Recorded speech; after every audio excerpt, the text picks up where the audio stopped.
We can't trust the left-wing politicians running the DC police to be there in the event of this insurrectionist violence, because that's what it is. You may recall a few months ago when they were outside the White House trying to take over the White House, the president reportedly was moved into the bunker. That's how bad it got. So other than the president intervening by bringing in a National Guard and other federal authorities, who knows? They could have lost the city. I mean, you think our republic is safe? It is not safe.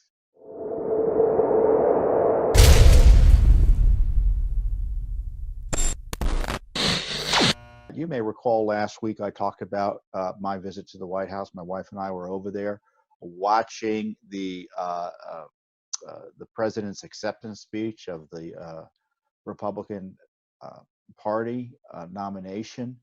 I wasn't there for Judicial Watch. I was there in my personal capacity.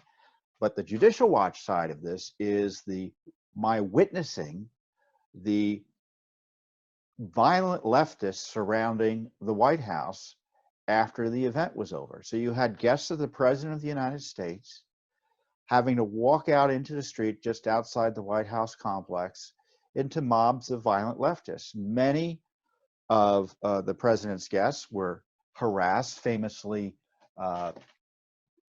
Rand Paul, the senator from Kentucky, was harassed. He could have been killed, but for the intervention of DC police that just happened to be there. But the rest of us were left to our own devices.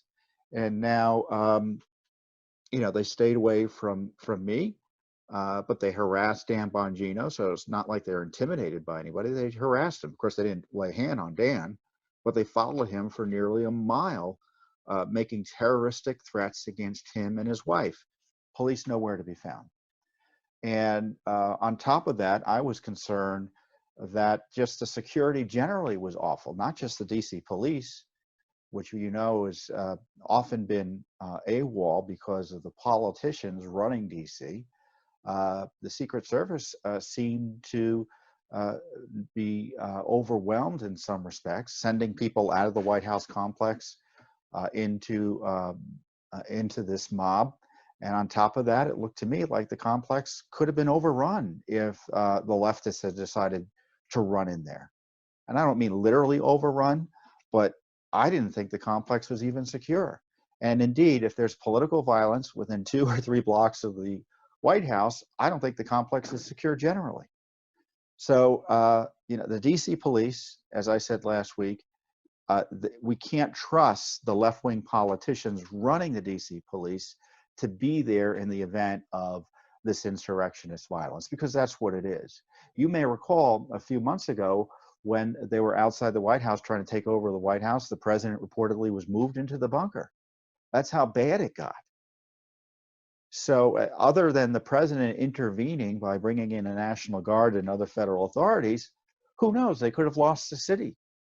I mean, you think our republic is safe? It is not safe if politicians are not going to confront and stop the communist insurrectionists that are trying to disrupt and overthrow our republic.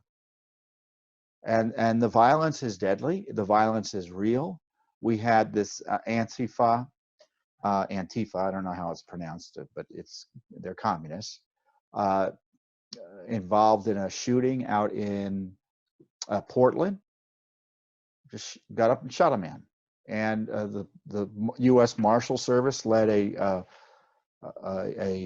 group of officers to go and get the alleged shooter. And evidently, it's just happening now, or just happened a few hours ago. There was a firefight. I shouldn't say a few hours ago. It happened last night.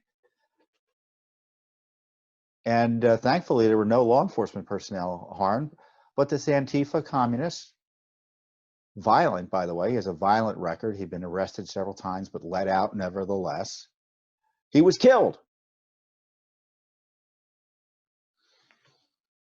So this is what I think we need to do. I think the president should be encouraged to invoke the Insurrection Act in Portland specifically, in Seattle. He should federalize the DC police. The Home Rule Act here in DC allows the DC police to be federalized in the case of an emergency by the president. And I think it's an emergency. Do you think it's an emergency? I think it's an emergency. and he should take whatever other steps necessary to secure the republic, under law, of course. I mean, I'm not asking for anything that the law doesn't allow. The Insurrection Act is a law. He can invoke the law. Federalizing the DC police, that is part of federal law governing the operations of the District of Columbia. And I'm concerned that the violence will seep into Election Day. What makes us think that the violent left won't pursue violence against voters on Election Day? Indeed, if you read the New York Times, if you read this organization report called the Transition Integrity Project, which is a leftist wargaming scenario that has the left in their wargaming of the election, talking about relying on street protests and threatening secession from the United States. They want to break the country up if President Trump wins. That was their planning document. They're wargaming a secession movement in order to install President Biden if it doesn't turn out the way they like. So, I mean, we're facing threats of violence associated with the election, and I don't say that lightly.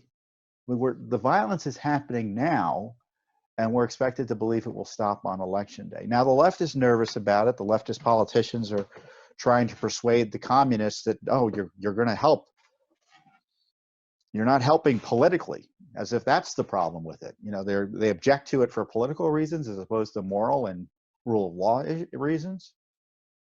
And of course, the communists don't care about that. They were trying to burn the home of the Portland mayor, who is a fellow traveler and allied with them. He lives in a big condo building, and they were trying to burn the building down, kill him and his neighbors. So bad that he's looking for another place to live. They don't care about Democrats. That's why it's so dangerous for these Democrats to be kind of coddling and condoning and defending and ignoring the violence by these communist insurrectionists, because they want to burn the country down. And you think they make a distinction between Democrats and Republicans? They may see Democrats as useful for a particular purpose or a particular period of time, but everyone will be targeted. No one is safe in a revolution like the communist plan.